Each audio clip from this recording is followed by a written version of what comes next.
the ceremony is so simple.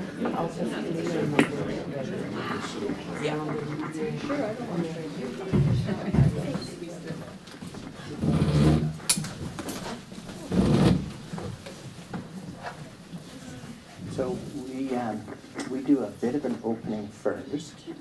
So we could have you, is somebody sitting next to you? Dan's going to be sitting next to you, right? But that's okay. There's chairs here too. Okay. Would you like to sit here? Am I sitting on Anat's chair? Well, only because she gave it to you freely. There was nothing. I know. And now there's nothing again. No. Yeah, well, I'm in the first circle. Dan, is that thing... It's fine. Dansky. Yes.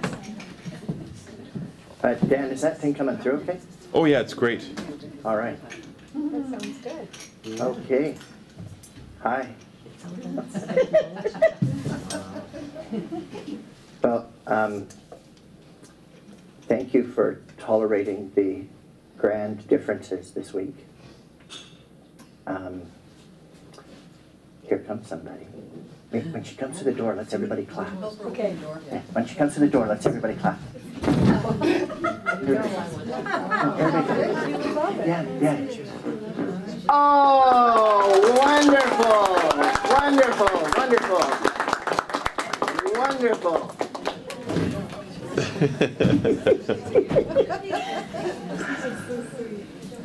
Oh, it's good to see you. Hi. So I'm still trying to figure out how to use my smartphone, and it's smarter than I am. Oh, look at that. Okay. It says leader, Ray or somebody else. Okay. Michael and Dan and I and a few other people talked about how we might set up in a way. Anat is fairly popular in town, and there was a chance that we would fill this place up and have people lined out the door. So we thought we would use it as an experiment to see how we could set up the place.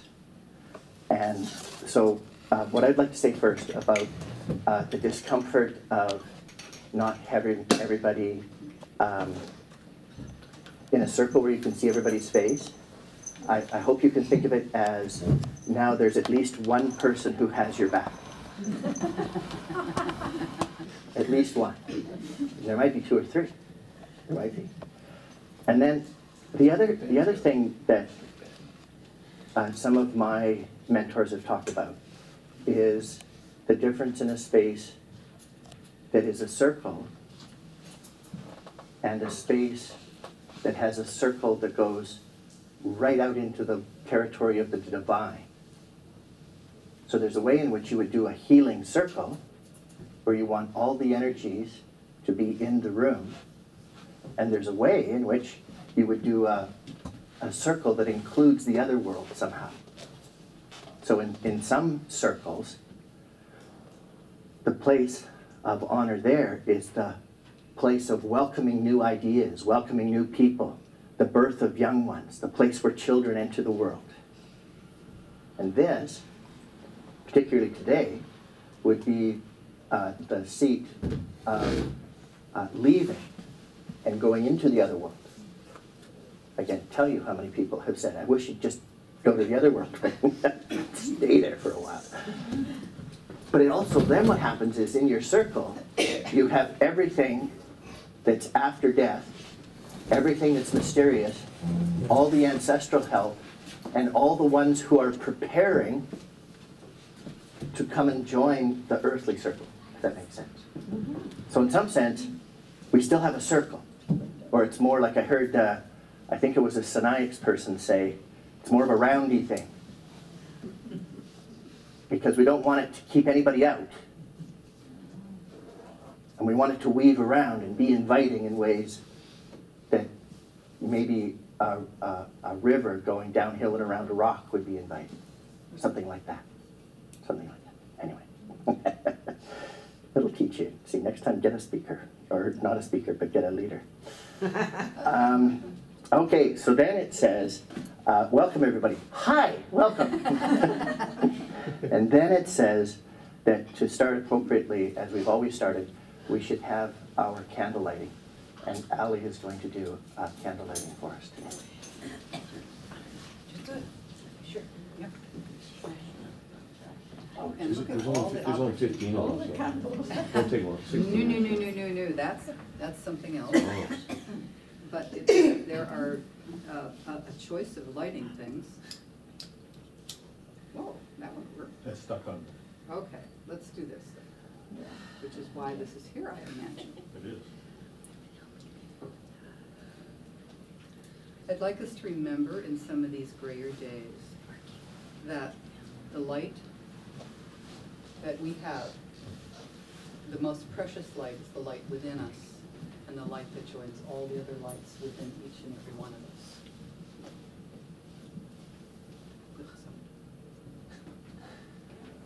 Changing things.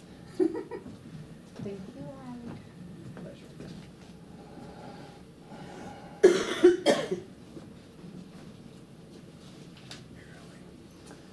And Then it says something I want to edit.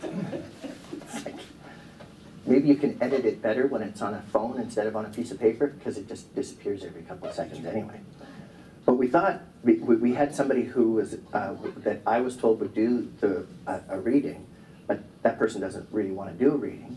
But Michael brought some candles, and so we thought maybe we would make up this place where we would have the meditation and the reading replaced by that practice of asking for joys and concerns. And that might be a great meditation and reading at the same time. Would you mind, Michael? Sure. It's great to see so many new faces. And just by way of information, our Unity group is going through a transition and looking at becoming a Unitarian congregation, more non-denominational, and was open. So one of the ceremonies that I introduced 2 weeks ago was Joys and Concerns. So I'll light a candle, and you're invited to come up and light a candle and take, 20 seconds, 30 seconds, and just share a joy and concern you might have in your life, if you choose, if you're moved to come up and do that. And what happens is it's like an invitation, an opening of a door where someone will hear that and come and talk to you at another time over our food later or coffee or somewhere in town. So it's an interesting process. Thank you. So I light this candle as a joy for our transition to our new way of doing things and being set up, and as a welcoming candle for anyone else who would like to share a joy or concern. Not everybody at once. Sorry? Not everybody at once. No one yet.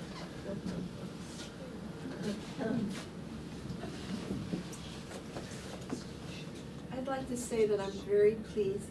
Oh, I'll light it first. We're all learning. I'm forgetting. Yeah, that Annette's the one who's doing this, because there's nobody who understands the depth of Judaism, what it does for the world better than Annette. And that she's in Nelson, and that she's agreed to do this, I think is really nice. Mhm. That's great.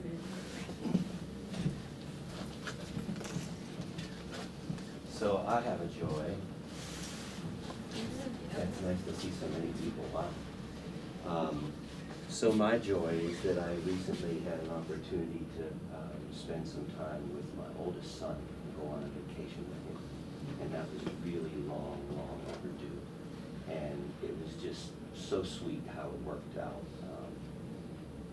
We came together and had a great time, and he went off and went that direction, and I went that direction, and 3 days later we met up again. So it just really organically just flowed so smoothly. It was just really grateful for that opportunity. So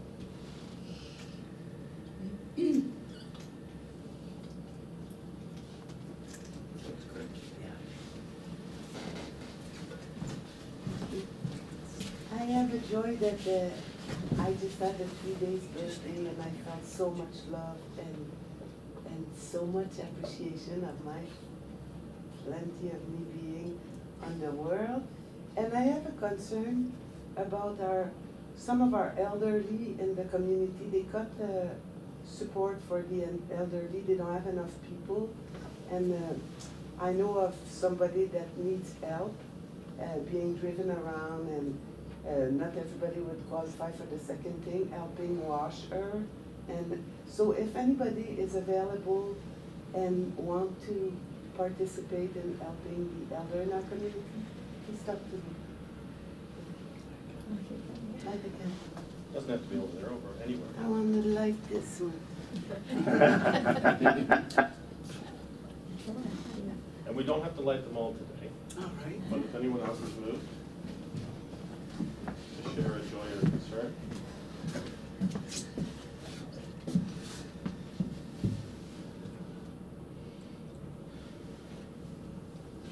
I got this candle for my mother-in-law, who just died this weekend in England. Thanks.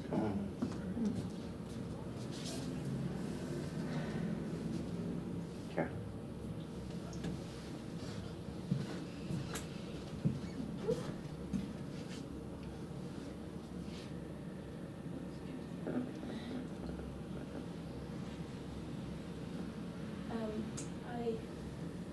I want to share joy with this room. Stand back here. Being part of the process of the transition from Unity to Unitarian has been a joy to watch it go through its changes, and I'm proud to be part of it. I helped write, what did we write? Anyway, I don't know, a bunch of stuff so that we could apply to become Unitarian, and I really love this group because I feel like people have love in their hearts, and again, everyone's special to me, so I want to celebrate that with everyone. And one day I'd like to start a not-for-profit healing center in the community here. I'm looking for other people who want to join in. And I'm wanting to help the community as much as possible, however I can. So I'll light one last candle for all the unspoken joys and concerns that remain in all our hearts. Nice. Thank you. Thank you. Nice process. Well, my magic phone says, oh, it's that time. It's funny, I was at a gathering for the Sinaiacs, and one of the things that I suggested was that one way of recognizing the Sinaiacs, letting people know that you know that they used to be here and maybe still are, maybe, depends who you talk to, is to learn a Sinaiac's word and use it once in a while. So the word that I know is limlit. Limlit, limlit, limlit. Thank you, thank you, thank you. Thank you. Anat, yes. For the unseen by our eyes, Amanda and I, we were welcoming in the spirit before, and then when you did that, I feel the room fills up. It's here anyway, but it may have been doing this. Yeah. I'm so glad you said that. Okay, so let me just take a minute. Every place that I've been, in trying to do something sacred, somehow, some way, somebody has found a person who's lived in the culture on that piece of land the longest. And even one word seems to bring the trees to life, bring the water to life.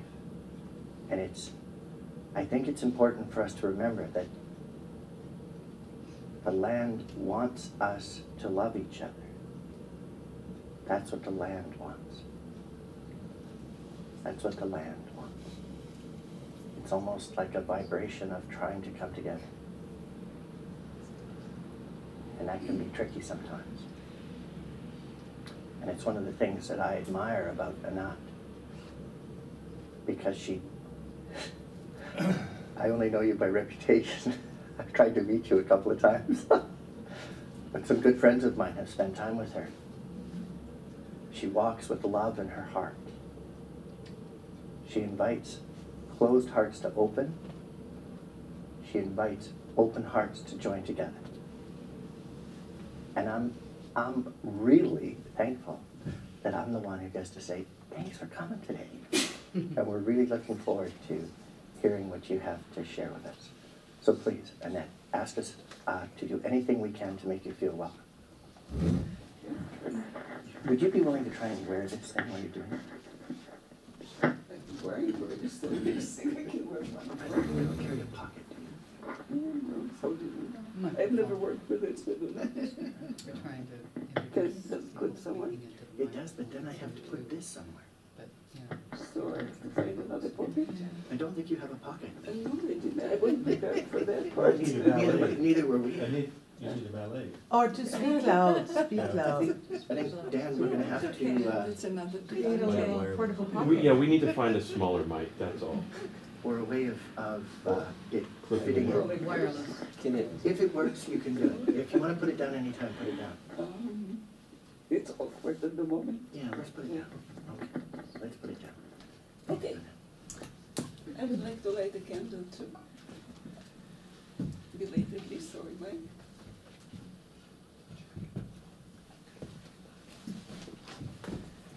So my joy is that, first of all, I suddenly see faces that I know. So I came to absolutely unknown.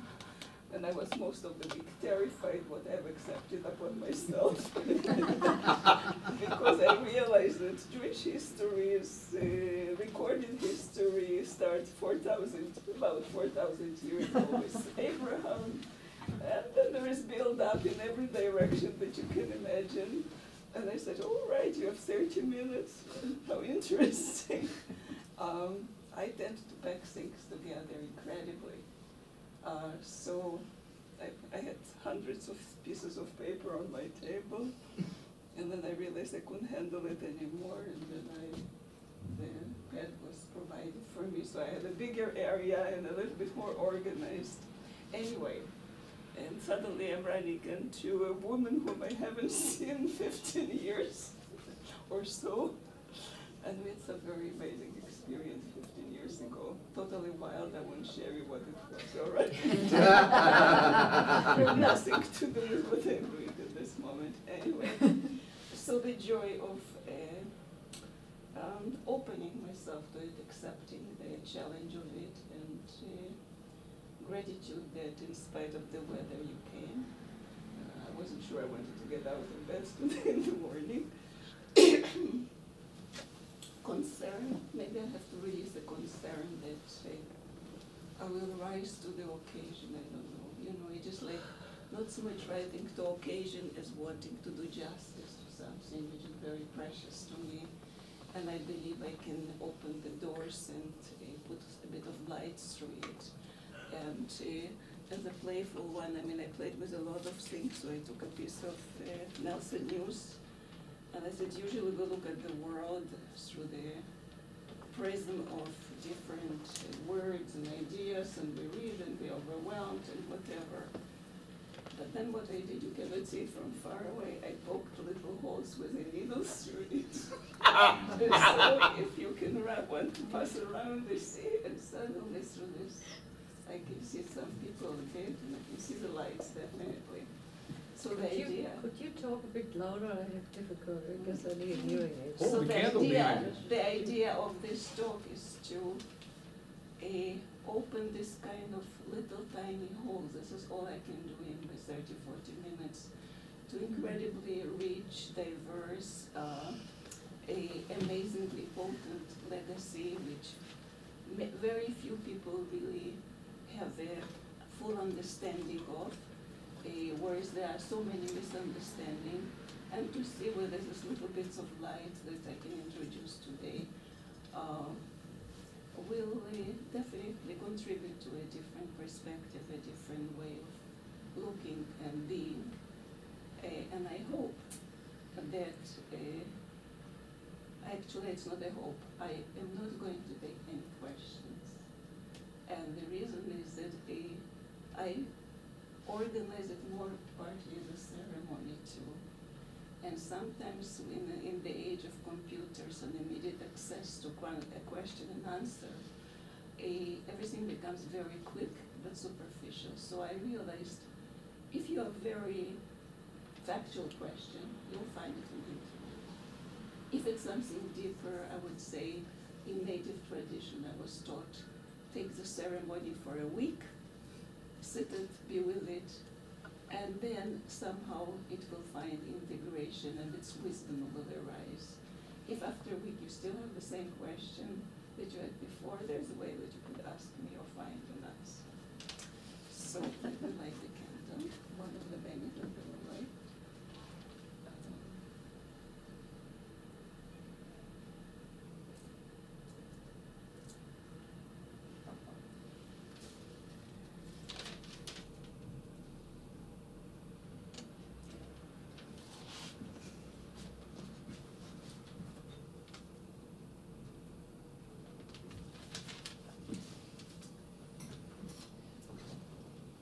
Many of you most probably know something about scriptures.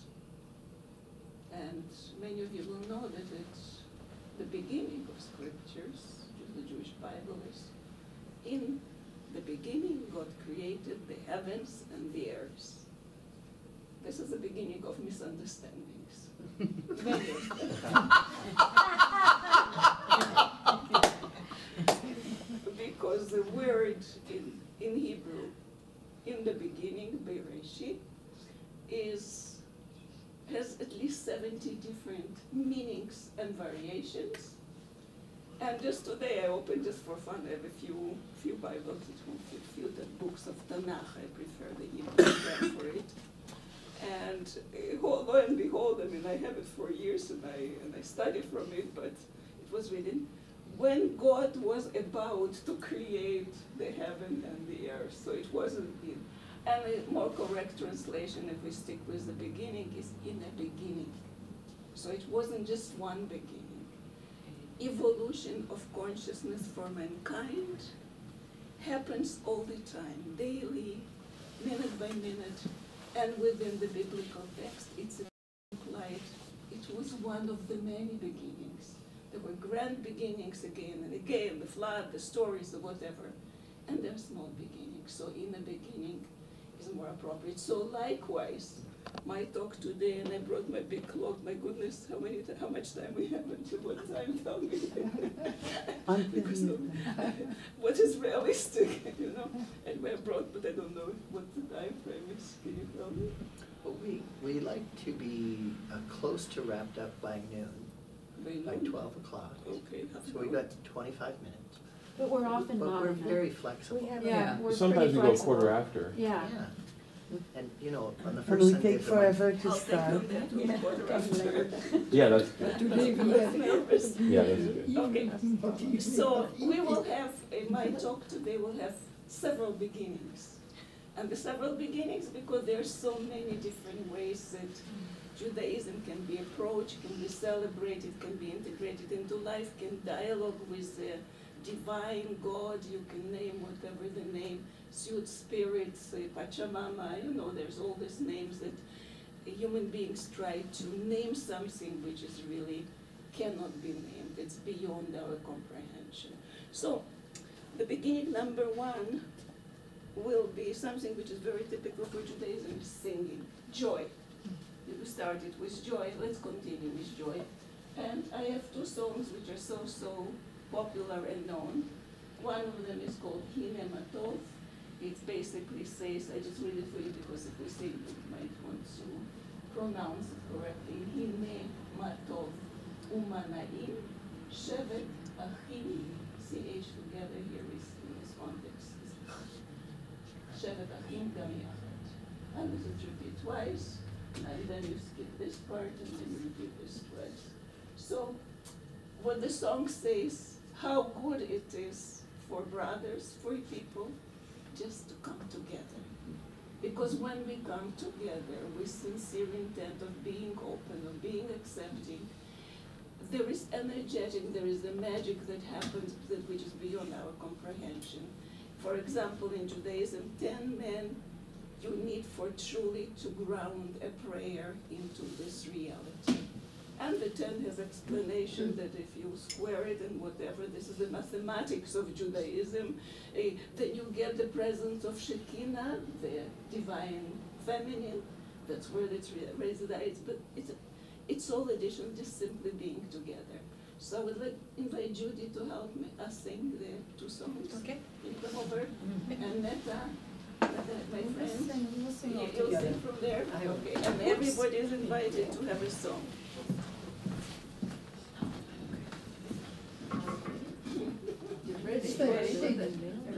Yeah. I will show them where we are. The words go over and over again, and it's a tradition in Judaism also. If you can't pronounce the word and you can't remember, you just go lie, lie, lie, lie, lie, lie, lie, lie, lie, lie, lie, lie, lie. But if you can try the words, because they're quite lovely, as Anat says, every word, every letter in Judaism has a million different meanings. So you're just bringing all kinds of meanings into what we're saying. Yeah, I mean, it's just like we already doing this little bit sparking. You just imagine firework. You're watching fireworks. First, it's just this little shot and the one light. So, and then suddenly, so this is roughly this is what people don't realize, that when we immerse and we look into the Tanakh, into the Hebrew Bible, every word, every letter has correlationship, has the energetics, has the meaning, and it becomes this endless fireworks. We just spread and spread and spread. Bible, Hebrew language is not translatable.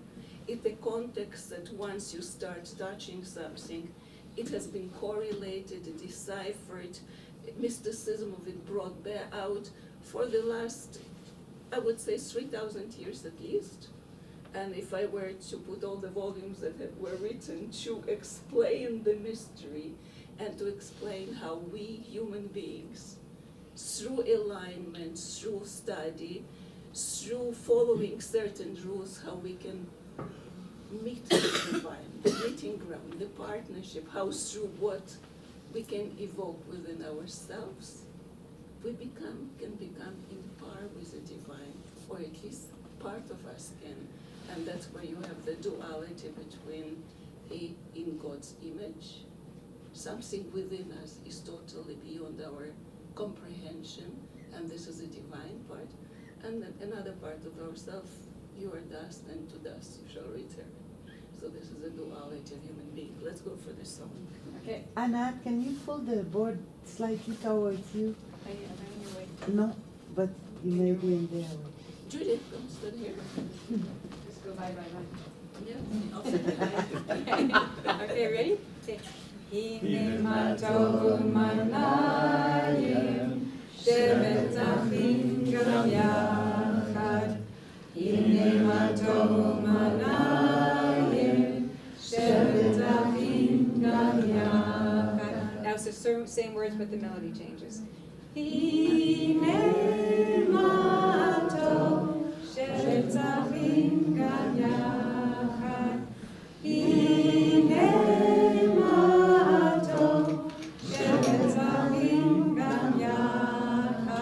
first one. Hine ma tovu manayim, shevet achim gam yachad.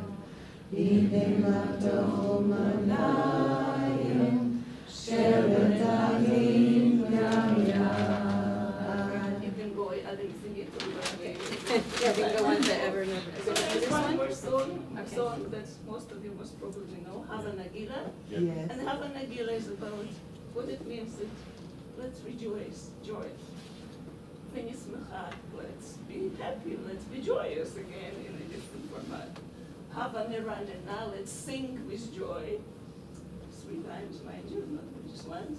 And again the same word, and be joyous. Uru, I just wrote it in a funny way so that it would be phonetic. Uru, I think it means awaken brothers with a joyous heart. So the deepest message of it is that life is a gift. Life is a gift that we will be thrown, and as you know, everybody has challenges, everybody has their traumas, everybody has their past. There are lots of things in life that can put us down. But the message of Judaism, you've got a gift of life, and every minute is precious. Use it. Use it to do a little correction. Use it to bring another smile. Use it to do something good.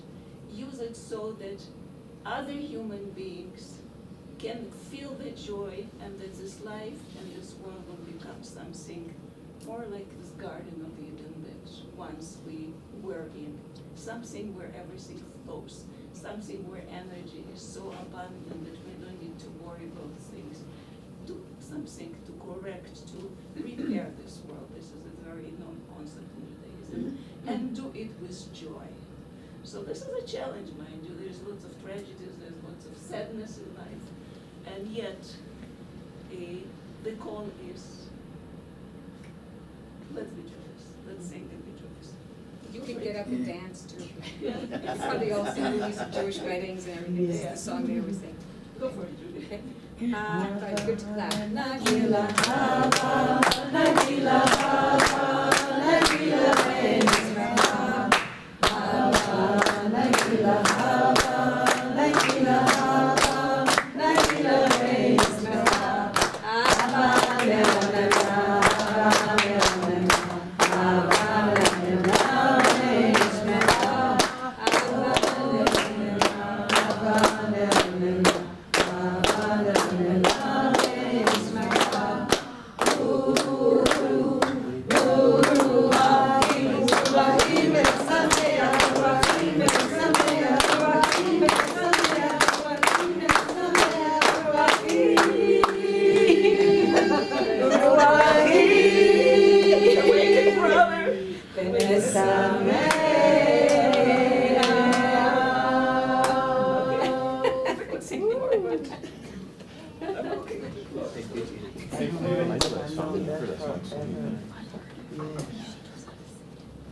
So, I said the time frame is so long, and this instrument, so Judaism is very, on one level, extremely intellectual, very deep, very inquisitive, and it correlates everything imaginable, because that's how oneness is eventually achieved when we see that everything is interconnected. So just to give you another insight into Hebrew language, which is not translatable, because if one word in the beginning has 70 meanings, you know, it's just the beginning of it, right? It's so amplified. So there is a place that we need to know that mystery of the universe is so great, and God, and the mystery of God is such that we cannot understand. But according to Judaism, and this is our belief, that the Torah, the sacred script, specifically Torah can relate to either 5 books of Moses, or that's how it's known in English, or Torah can relate to every single writing, I mean rabbinical writing, explorative writing, that brings the mystery of this text, and generation after generation seeks new meanings which relate directly to what we are experiencing now in the world. So there is a paradox of archaic language, so to speak, biblical language. Here is the God and the strong arm and the merciful God and this and that. Archaic language is therefore some people reject it. But behind it, the message that comes for our times is always there. I once listened to a very beautiful talk of a rabbi who is exceptional, and he said that when we read a Torah portion every week, that's what's being done for centuries, for millennia, at least 2-3 millennia, the same scroll is being re-rolled at the end of the year to the beginning, to a beginning, and we're starting all over again. Every time that human consciousness enters that field, it not only person changes himself, so coming back to the rabbi, he said, the portion which is read on that week is like letter from God for you. Something in your life will happen which will be helped by the teaching which is within that portion. And it's phenomenal that it can be applicable to millions of people who read it. You will get a specific message. And the excuse me. And the messages are in every field of human endeavor. It can be psychology, physiology, it can be environment, it can be acts of loving kindness, directives, whatever. It's broad, it's infinite. So going back to this instrument, how many people have seen it before? All right. So this is ram's horn, and it's called shofar, and it entered Jewish tradition 3,000, let me see if I can have it completely right, 3,820 something years ago. Okay, 3,700 is good. It's Abraham, it came into the tradition with the patriarch Abraham. There is no time to explain the full symbolism, but it is this primordial call of the human soul to open to something beyond. So as we call, if you imagine your lungs is this large space, later this air is compressed, goes through the narrow place, comes out of the mouth, so it's stilled from this chest area, narrows, goes into the mouth here, and opens again out. And this is known as cornucopia, right? We know that, so it's a horn of plenty. So as we pour our wordless prayer, there is no words to this prayer, but it comes from something within, from your very, very basic breath. Something happens, and when we do it on specific days, specific Jewish holidays, that's when there is cracking time. That's when it is as if presence of the divine is, opportunity is greater. We all know that these dates exist in different traditions. Judaism is very, very much precise with its cosmology. So everything is fitted. So the holiday is not a holiday, but it's a holy day, so you can really reach more deeper to something which is the essence of life. So since it was quite long intellectual stuff and some of you are falling asleep, let's awaken. So again, it's not the right day to do it, but it's a right day in terms of you starting something new. I'm presenting something. This tool came to me in a very ability to get a sound of it. It's not easy. Came through just wanting and desiring it without practice. If you're playing trumpet, no big deal, you'll do it. I don't play trumpet. So anyway, so I'll sound the 4 typical sounds so that you'll have the experience of that we're inviting something, the cornucopia. Even the word comes from Hebrew. You all know Hebrew. If you say cornucopia, you say Hebrew. You know it was amen, amen. Amen is Hebrew, believe, it's a root belief, okay? The same about cornucopia, if I say it in Hebrew, it is Keren kipeya. Can you hear cornucopia? Keren kipeya. The same vowels, the same consonants, vowels are a bit different. What does it mean in Hebrew? It is a horn as the mouth of God. When God spoke, the universe was created, according to a simple explanation. When we blow the horn, abundance is manifest. Life is manifest because this is as if this horn, as if the mouth of God. This is what cornucopia is. So, to make space for my soul working, not contracted, kind of grounded. So there is a long sound, it's like call for assembly, be present, let alone everything else. There is another, then there comes a 3 shorter one, it's acknowledgement of brokenness within us. each of us carries some broken pieces, something which is not complete, something that's been hurt. So it's like awakening, desire to be open to it, vulnerable.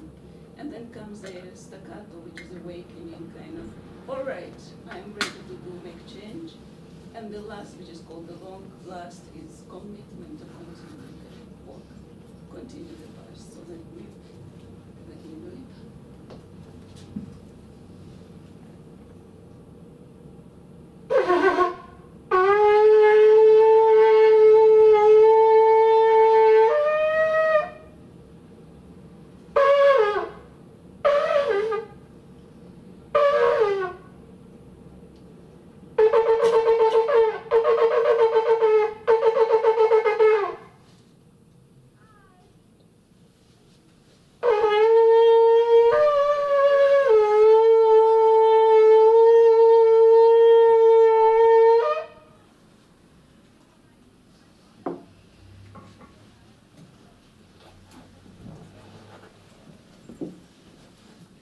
And this call has lived with Jewish people for, as I said, more than 3,000 years. Every year it sounded on the Jewish New Year. A month before the Jewish New Year sounded every day by those people who are observant to invite again. And I read many stories of how observing this call was important, that even in the concentration camps where being found with shofar would have cost you life. Some of the Jewish people managed to manifest it and actually blow it. And there was some pretty amazing story about it, that one of those ram's horn is now in Israel, one of those that were blown in this concentration camp. So just the depths of this, the intricacy of it, what it is. Where do I go from now? There is a story that says that God put in each person's pocket a note, one note in each pocket. One note says, the whole world has been created for you. And another note says, you are dust, and to dust you shall return. So when you hear that the whole world was created for me, you know, you can stop like that and say, wow, I'm in charge, I'm the boss, and the world has to serve me. This is the wrong interpretation. The idea is this part of the divine that we do not understand. If you want to call it quantum field, if you want to call it unified field, because it all computes within the Torah. It does. Mem Abraham is the same number, 240 is the same number of particles as in the unified field. You can check it on the internet, 248, okay? Check on me if you want to. So anyway, the idea is that each of us has to own that piece that we came to manifest. So this is where there's lots of noise, there's lots of conditioning, how we were raised and what we were taught to believe and how we are meant to be. All this is a pile of stuff which obscures, just like this piece of paper with all that information, which a lot of it is irrelevant, obscures the picture of our soul. And that soul within it has this totally divine character. And it says, you know what, you have a job here to do. Search for it, find it. It's not easy through all that noise to find it. But as we seek and as we more and more align with it, the more we fulfill the function of what we came to do. So this is a very core belief in Judaism. You're here not on a holiday. You're not aministic. You know, enjoy what you are doing, for goodness sake. Have fun in life, be joyous. But along with it, do your part, which you will manifest. Whether it's teaching, whether it's cooking, whether it's gifting somebody with something. Every day is a new opportunity. Don't waste this time. Do something, move on. So this is this ambiguity between the world is for you, and yet remember that for you is a small part. Whether for some people it's bigger or not, this is questionable. It's all our human concept, how we judge what is big and what is small. As long when we find what we are meant to bring, we find the inner peace. The word shalom in Hebrew, which is peace, you know that, comes from shalem, and it means to be whole. And we are whole when we are aligned. Another teaching of Judaism that we have two different souls. There are 5 levels of soul, again, complex, lots of stuff there. But in principle, we have animalistic soul. It's our instinct to survive. It's a chi. It's a life force that animates everything which exists in everything. We have it. This is our animalistic soul. But we also have divine soul, the part which reflects. And the idea is to take the vitality of animalistic soul, its drive to succeed. It takes the ego, but harness it to put in the driver's seat, to put the divine soul. So use your ego, use your skills, your talents, whatever gifts you've received, and put them as guiding force to, as a principal force under the supervision of your divine soul. Now, how do we achieve the divine soul? My goodness, it's like, you know, lots of good words, but how do we do it? So, Judaism, I think, is one of the most challenging evolution of consciousness path. That's how I would call it. There's somewhere, you see, I'm not using the chart, but I needed to scribble on it. Okay? Somewhere in the very beginning of scribbles, I'm asking, is Judaism a religion? And my answer is yes and beyond. Religion means structured spirituality, how to do it, but beyond means, as you know, there are lots of Jewish people who are secular, have absolutely no observances, and yet they will say, I'm Jewish.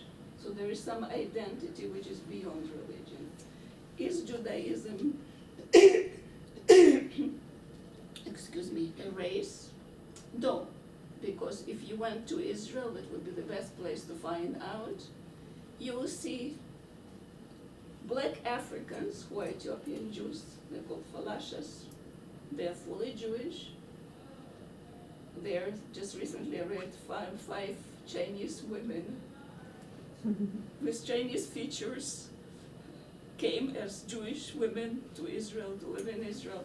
So Judaism is not a race. It maybe have begun with a small group of people, but maybe with the 10 lost tribes and whatever happened thereafter. Jewish identity is not hinged on that. Is Jewish identity hinged on culture? Yes and no. Yes, because it started with a specific language, but if you put now one Jew from Poland and another from Paraguay together in the same room, they will eat. We will tell them that they eat different things. The common language will be English, and lots of customs and whatever it is. One will have the Paraguayan and one will be from the Eastern Europe. That means it's also, it has culture, but I mean against Jews who were living in a Mediterranean basin around there. The Sephardic Jews have very, very different customs, even sometimes with food and whatever, than Jews who come from the Eastern Europe. So again, it's not that. So if we say this is not that, you know, the Buddhist meditation, I am not my toe, I am not my head, I am not my this, so who I am, and then comes this open question. So for me, the way that I would define it is, it's an evolution of consciousness path, which is very strict, very precise, and what it is meant to accomplish is to move us closer to realization of that divine soul.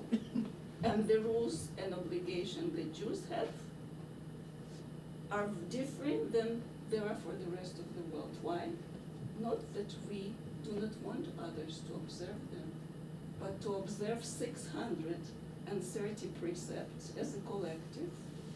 It's quite a lot, 613, to the mankind in general, 7 precepts called Noahide laws were given, and it has to do again recognizing that everything comes from one source. This is the basic. Not taking the God's name in vain. That's another. I mean, respect for something we do not understand. Name gives reality to things, and that come, no adultery, no murder, no stealing, and then comes the rule, which is mysterious, that we don't eat from the living animal, a limb of a living animal, which is cruelty and torture, I would say, and then establish houses of justice. Have justice, just there's dispute, there will be a place to find justice. So it's a very strict path, but the strictness of it is not for the fun of making it difficult, you cannot come to the God closer, It's about, what, you want to go on a space mission? How many people want here to train to go on a space mission? And you want to have your life, maybe, okay? So if you want to have your life, and they say, excuse me, okay, I want to go on a space mission. Okay, from now on you live in this cubicle, you do this exercises every day, you learn this stuff, you train, and then, God willing, the flight will be successful. And in that sense, preparing ourselves to transcend our animalistic impulses and beyond. This is how strict it can be. So just to move from words to a bit more action, in order to accomplish it, a Jewish life is 24/7 being aware that this is what needs to be accomplished. This is what we are doing here. This is the purpose, to become a better human being, to become more effective in aligning yourself with whatever it is. So how do we do it? We do it 24/7, which is very difficult, and only people, I think, who grow with a tradition or eventually dedicate themselves can do it, but there are quite a few of them. They start the day before you open your eyes. You say a blessing and a thank you. Thank you, God, for restoring my soul back to my body. You have so much faith in me. You confront yourself that something greater than yourself has faith that this day will be meaningful for you and you will accomplish. The very next thing you do when you get up, you take a cup which is called Netilat Yadai for a ceremony, a little ceremony, half-a-minute ceremony. You put water and you pour once, so you cover your entire hand. Second time, third time, and you say a blessing. Thank you for giving me the precept of Netilat Yadayim can be explained. The word again, ambiguity of it is either as covering them completely or uplifting them. But again, when I looked more carefully, just thank you for inviting me, because the first time that I do this custom, but I didn't realize that the word implies immersing yourself in you. How much more of a rebirth you want every morning, that suddenly this drop of pure water which accumulates, the purity of it, the beauty of it, sparkle of it, suddenly by these specific words, your hands are uplifted, the hands that touch the food, that touch the child, that touch whatever, and you've sanctified. The same is done before every meal. So you're doing it at least 4 times a day, this kind of reminder that we are connected to the waters of the earth. And then we can quest to purify our waters and align them in the most optimal way. So this is one of the customs. A huge one, Jewish men pray 3 times a day. Unlike Buddhist monks who have their practices in the monastery, every Jewish person is supposed to be was a priest and a person in normal life. Get married, have children, have all the joys and sorrows of raising the family, go and earn a living. But in addition, know that is all with joy to serve something greater that you will never fully understand, but through your action, this is where the partnership comes. Something changes, and some part of you becomes representative, and not a representative, a truly divine presence. So Jewish men grabs himself, you must have seen in pictures, that's called Talit, the prayer show, to be fully focused, to be there. I think the prayer can be an hour, so they have to get up early, no indulging in that too long. A precision, you know, this is called tzitzit, these are fringes. So say, oh, fringes, big deal, it's beautiful. No, it's not enough to be beautiful. It reminds us that there are 613 precepts as a collective to be observed. Why? Because the word tzitzit is numerical value 90. There are 5 knots here, 1, 2, 3, 4, 5, and there are 8 fringes. Altogether 613. So, you know, so you see, and you say, oh, big deal. But with every small act, there is incredible precision. At the same time, you may have seen Jewish men wearing what's called phylacteries in English and tefillin in Hebrew. I have a picture here what it looks like when it's on a man. You can pass it, I don't have to pass around. I don't know if it's visible. What happens is to enhance concentration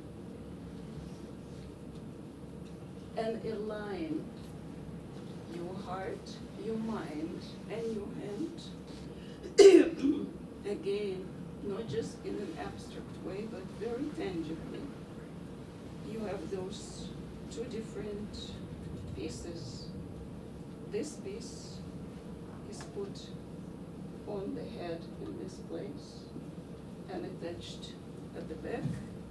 I mean, you can possibly, but these people cannot see it, what it looks like. And the other one is wrapped around the arm. Again, it has a box. Inside the boxes, this is all leather boxes, very refined parchment. Inside there is part of the scriptural text. And the idea, and you wrap it in a very specific way, 3 knots, which make a letter shin, and this 7. So every, just, you know, I cannot go into detail, and it will be not meaningful for you. But there is precision in every ritual to the extent absoluteness. If, you know, as people, your experience, your head will be telling, I want to do that, that will be such a good business or whatever. Your heart says, not sure. And then your hand in the meantime does it or whatever. So we are misaligned. We have different drives as human beings. So what it does for the Jewish male, it helps them align their mind through this, their heart, and what the hands do. All have to work together. We have to be as one, and it takes practice. Now, why Jewish women don't do it? Well, because in Judaism believes that women are so close to God already. And they have so many, that's true. And they have so much faith in them naturally that as long, you know, as they do specific, keeping the Jewish home or whatever it is, and looking after the children, creating a space for something divine dwelling within the house, they don't need time-bound prayers, because these prayers which with this paraphernalia, it's all time-bound, has to be early in the morning, at noon, and in the evening. What is another, and I'll be wrapping it because I think that's as far as we can go. A text, the Torah text is, you see it in the printed books, but it's really, its most energetically powerful manifestation is on parchment as a scroll. So it's the different sizes, usually this size, so imagine this to say. There is, it's a parchment And on this parchment, a scribe writes the entire 5 books of Moses, copying it with the precision of a letter. If one letter is not all right on a panel, panels are later stitched together, he has to rewrite the entire panel. You cannot correct it because every letter has its specific energetic, its penetrators. It has to be very precise. So this is another kind of a whole world which unfolds when you are present for that field, that mystery which gave so many teachings, that gave so much understanding of life and guidance. I just want to touch last thing today is, even though I have a scroll, I have a different scroll if you want later to see. It's a scroll also to see the Jewish script.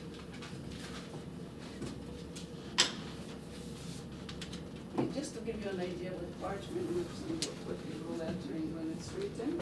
This is a scroll of the book of Esther that you may know from the biblical text. It is all inscribed, it's all parchment. And it's again a text, but because it's written by a scribe, the scribe is not only trained to understand and know Judaism, but also to write it exactly. So it's unlike the book which is printed. This carries the energy of the scribe and his knowledge and his commitment. So energetically it's very different from reading it from a regular book. So the very last thing that I want to finish, I already said 3 times that I want to finish, right? Anyway, this is very Jewish too, it's never ending. I brought here a setting for Shabbat. Shabbat is Saturday, Jewish day of rest, if that's what you want to call it. It is, Jewish calendar is so cosmically aligned because if we're talking about evolution of consciousness, the stars, the moon, they are part of the divine plan and they all inform us about specific times where the energies are shifting. There's very precise numerical values to all that stuff. Now it's the year 5776. We'll hit 77 in September. That will be 777. Quite a number there in terms of what changes. But the specificity is that the 7th day is not arbitrary. What happens on the 7th day, on every Shabbat, is first of all, divine presence is more manifest. And if you allow yourself not to work, not to be distracted, not to use a cell phone, not to whatever, be present for your family, for your children, for the joy, for the study of the Torah, then you are more, your receptivity is greater. But there is also a place, and this I'm experiencing now, is at this time when the divine removes itself. What that doesn't remove. When you're raising a child, there is a time that the child walks 3 or 4 steps, and you gently have to let go of the hand so that the child will move towards you alone or somewhere. So this is the idea that we are coming to the time that miracles that were manifested from outside will diminish because it is us within ourselves that has to bring the divine part, the miraculous, the transcendent part, and activate it. We have to be that child who let go of the parent's hand. The parent is still there, he's still watching, he's still caring. But it is us who have to fulfill it. So on Shabbat, here's a setting for the table. So it's, it's a time that specific time, candle lighting, no fooling around. Nelson, I don't have precise time, but I go by Kilona roughly. It was 5:28, I think, before yesterday, Friday night. It starts Friday night. But just to give you a feeling of the Jewish table for Shabbat. So there is wine. This is grape juice, so you're safe. You can drink it. It's organic. Then woman makes 2 loaves of sanctified bread. Yeah. So they can be decorative. I made it. They can be decorative. They can be thought about lots of things. But what people don't know what's behind the scenes, the same precision as we said, when a woman bakes, it has to be at least 1.7 kilogram. I measured in cups. I know it's in cups. I think it's 16 cups. I'm fine. It has to be sufficient volume of flour. And the most important come after it's kneaded and it becomes the dough. Before you shape it, you take a piece, and that piece is consecrated to the fire of life, to the divine, to something else. And because you took something to consecrate, and you say it with intent and blessing, this is I'm fulfilling this precept, what's happening here? This is not just a beautiful bread, but it is a bread that has been consecrated, carries some energy, which unfortunately the French bakery, which is wonderful, so they also lay around as a beautiful chalot. I love to eat them, but I know there is something there which is not fulfilled internally. And that's where I started making my own, at least 4 hours. So you're welcome as part of this conclusion. And we have to conclude somewhere. I brought some beautiful song and meditation. I lived it for a whole week, and it didn't happen. Maybe some other time. It just uplifted me. It's amazing symbolism there of love between man and woman, but at the same time between love, our love and the divine, and that is available for us. Anyway, so as part of my conclusion, I just would invite you. So what happens during I didn't finish the sentence, I'll invite you to taste the challah. There is salt. So we usually take a piece, break a piece, dip it in salt. Again, symbolism, which is not for now. The candles are lit. There is a blessing. Again, aligning your inner light with outside. And again, the depths of resonance. Generation after generation for, I don't know, 2.5 millennia, 3 millennia. Women every Friday lit those candles. So when I am lighting them, I suddenly realize, even and when I'm alone at home, which is not meant to be, it's meant to be in a community, but when I'm lighting them, I know I'm not alone. The oldest generation did it before, evoking more light, bringing more light. So I can maybe just go light it just for the fun of it. Annette, I'm also wondering if today is the first Sunday of the month we got a potluck. Would it be entirely appropriate or completely inappropriate to add the bread and the drink to the potluck? Sure. But light. But light. Yeah. Okay.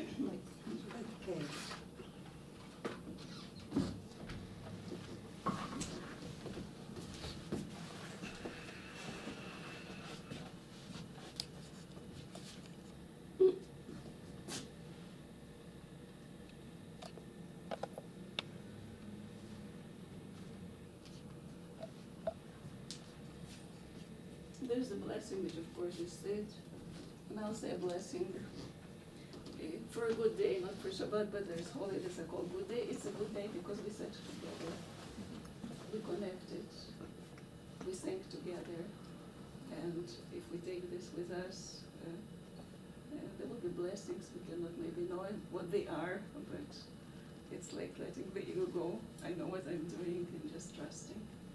So I like the candles. I brought little ones.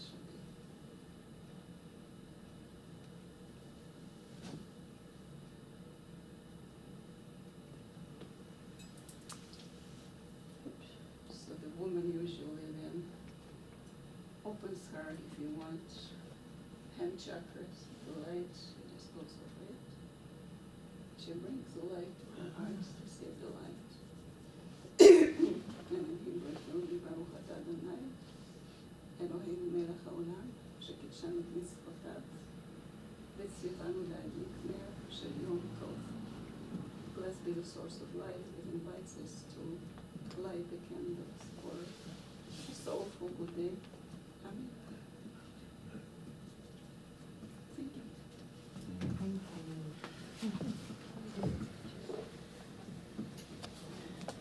I like to think that every month we have a wonderful blessing to our potluck, but man, this is a first. I'll say say the blessing on the bread, then it will cover all the other food. Mm. All right. Mhm. Usually people hold so that they do a circle that everybody holds, so to speak. Like if you can stand and hold it, so that everybody holds somebody else. So the energy kind of passes around. Yeah. As long as they're everybody touches everybody else somehow. In the circles outside it is attached the inner circle. Okay, so it's a blessing for the bread basically for I'll say it in English and you'll know what I'm saying in Hebrew. Blessed be the source of life that brings forth bread from the earth. Baruch atah Adonai Eloheinu melech haolam hamotzi lecha min haaretz. Amen. And there's the grape juice. Bless them.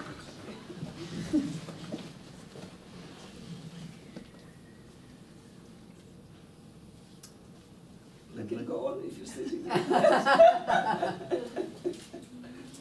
Are you going to be able to stay and share some food with us? Yes, of course, yeah. We'll be lovely. That would be Thank you for inviting me. Thank you. Can't imagine what my little smartphone might say. But thank you. Or limlet. It's there are some times in my life that I've experienced something that I wish my spouse and my children were here to experience with me. This morning is one of those times. And I look forward to introducing them to you one day. And I hope it will not be too long from now. And thank you. You bring much to my heart. Thank you for coming today. Well. I say everybody's stoned. Everybody's stoned? Sorry. No, this is it's a. Sit down and come down.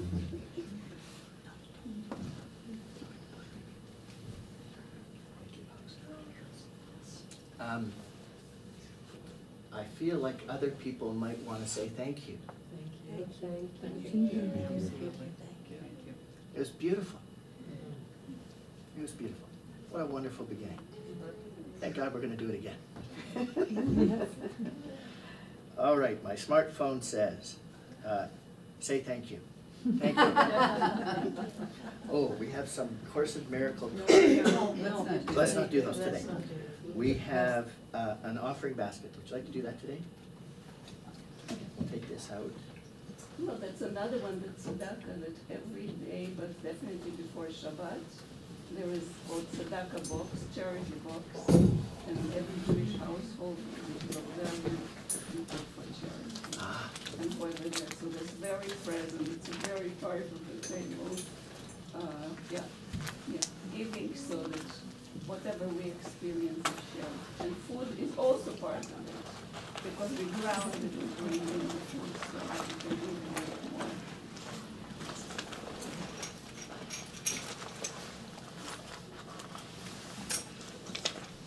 So the basket's going to make its way around, and while it's doing that, is there any other offering or thing that somebody would like to say as discussion? I'm trying to avoid asking a question. You could ask a question of me or Michael or Ann or Karen.